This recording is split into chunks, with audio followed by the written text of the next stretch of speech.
So I get a lot of questions about psychology, and I've been working on some great psychology study notes, but I'm not quite done yet. But I thought I would go ahead and make a new video to kind of give you a glimpse of what will be on the notes. I'll tell you exactly what you need to know for the NCLEX, no more and no less. The first thing is, with psychology, it's not just in the head, the chemistry. Trauma is the biology that makes it all up. The one thing you need to know for psychology, safety is priority.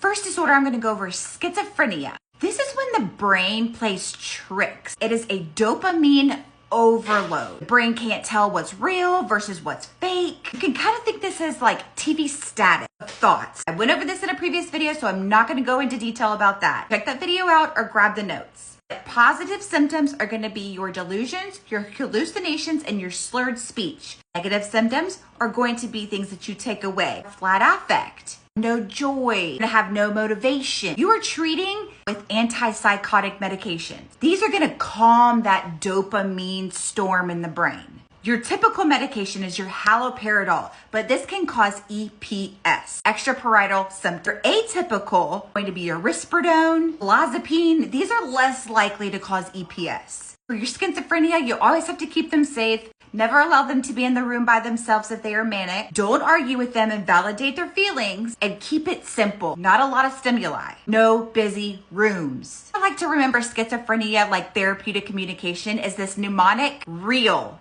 talk. R stands for reality-based convo.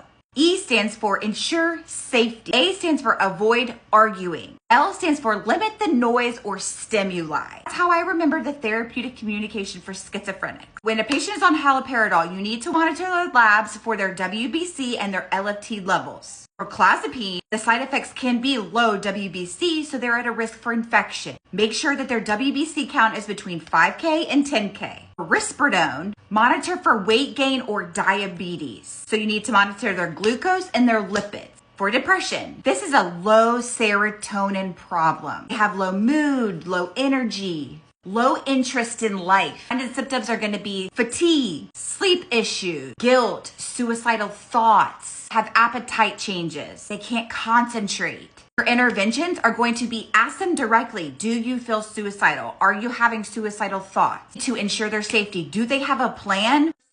You can encourage talking, but do not be judgmental. Medication is going to be fluoxetine. This usually takes between 4 to 6 weeks to actually start working and you seeing a difference. They cannot stop this suddenly. Medication is going to be your sertraline, your SSRI. The side effects from this can be a change in sexual desire or serotonin syndrome. The way I like to remember serotonin syndrome